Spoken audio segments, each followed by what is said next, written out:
Hello ફૂડી friends, Krishna કા kitchen ખજાનામાં તમારું સ્વાગત છે. આજે આપણે એકદમ હેલ્ધી રેસીપી બનાવીશું.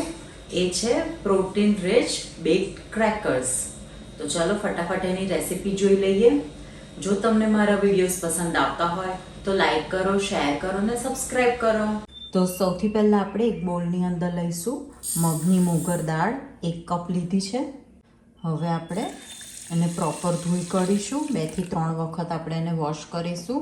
મગની દાળને 3 વખત મેં વોશ કરી લીધી છે. હવે આપણે અંદર પાણી એડ કરીશું અને 1 કલાક માટે એને પલળવા દઈશું. ઢાંકી લઈએ.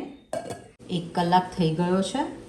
મગની દાળ છે એટલે 1 કલાકની અંદર સરસ પલળીને રેડી થઈ જશે. આવી રીતના દાણા તોડીએ એટલે તરત તૂટી જશે. આપણે હવે એને બાફવા મૂકીશું. હવે એડ કરીશું મીઠું. હવે આપણે 1 વિસલ વગાડી લઈશું. હવે આપણે ગેસ બંધ કરી દઈશું અને કુકરને ઠંડુ થવા દઈશું. હવે બોલની અંદર આપણે મગની દાળ બાફેલી હતી એ લઈ લઈશું. આપણે એને મેશ નથી કરવાની. હવે આપણે અંદર એડ કરી લઈશું 2 કપ ઘઉંનો લોટ, 1/4 કપ જેટલું બેસન લઈશું. હવે આપણે મસાલા કરીશું. મીઠું લઈશું. આપણે મગની દાળ જ્યારે બાફી હતી ત્યારે આપણે સોલ્ટ એડ કરેલું. હવે આપણે લોટના ભાગનું મીઠું લઈ લઈશું. હવે અંદર એડ કરીશું હળદર, લાલ મરચું પાવડર, પેરી પેરી મસાલો લીધો છે, ઘરે બનાવેલો છે, પીઝા સિઝનિંગ છે એ એડ કરીશું. હવે આપણે 3 to 4 ટેબલ સ્પૂન જેટલું ઓઇલ લઈ લઈશું. અત્યારે મેં સિંગ તેલ લીધેલું છે. હવે આપણે બધી વસ્તુને એક વખત મિક્સ કરી લઈશું. તમે મગની દાળની સાથે સાથે મસૂરની દાળ પણ અંદર એડ કરી શકો છો. બાફેલી મગની દાળ જે છે એના મોઇશ્ચરથી જ આપણો લોટ રેડી થઈ જશે. તમને જરૂર પડે તો 4 થી 5 ચમચી જેટલું પાણી એડ કરતા જવાનું ને આવી રીતના પરાઠા જેવો લોટ બાંધતા જવાનું. આની અંદર તમારે ચીલી ફ્લેક્સ એડ કરવા હોય તો કરી શકો છો. પેરી પેરી પાવડર મેં જે નાખ્યો એની અંદર ઓલરેડી મેં ચીલી ફ્લેક્સ અંદર એડ કરેલા જ હતા અને બીજું પીઝા સિઝનિંગ પણ મેં એડ કરેલું છે. એની અંદર પણ ચીલી ફ્લેક્સ ઓલરેડી છે. તમારે જો થોડુંક સ્પાઇસી વધારે ખાવું હોય તો તમે ચીલી ફ્લેક્સ એડ કરી શકો છો. ક્રેકર્સનો લોટ આપણો રેડી છે. જો આવી રીતના પરાઠા કન્સિસ્ટન્સીનો લોટ બાંધીને રાખવાનો છે આપણે. તમે આની અંદર ચીઝ પણ એડ કરી શકો છો. 2 થી 3 ચીઝ ક્યુબ્સ છે, પ્રોસેસ ચીઝના ક્યુબ, એ આપણે અંદર છીણી અને તમે અંદર એડ કરી શકો છો. હવે આપણે એને 15 મિનિટ સુધીને ઢાંકીને રહેવા દઈશું. 15 મિનિટ થઈ ગઈ છે. હવે આવી રીતના સિલિકોન શીટની ઉપર લઈ લીધો છે અને સહેજ 2 મિનિટ આપણે એને મસળીશું.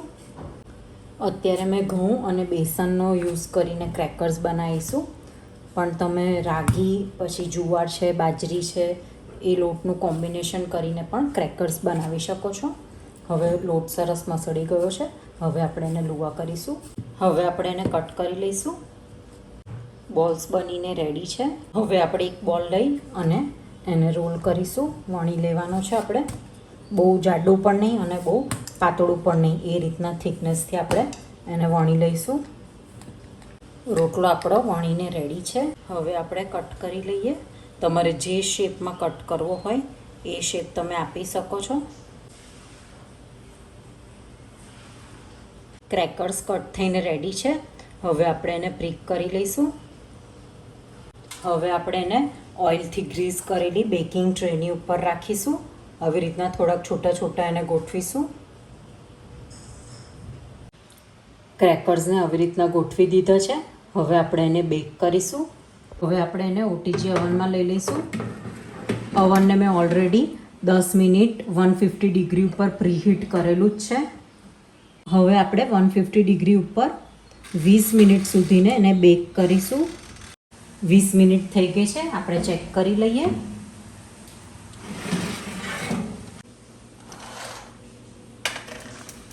હવે આપણે ચેક કરી લઈએ. ખૂબ જ સરસ બેકિંગ થયું છે.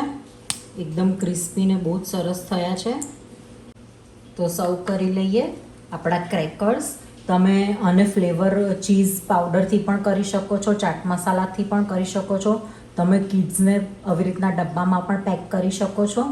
આ 1 મહિના સુધીને તમે સ્ટોર કરીને રાખી શકો છો અને તમે ડીપ સાથે પણ સર્વ કરી શકો છો. ખૂબ જ ટેસ્ટી લાગે છે. તો રેડી છે આપણા એકદમ હેલ્ધી અને પ્રોટીન રીચ એવા ક્રેકર્સ જે આપણે બેક કરીને રેડી કરેલા છે.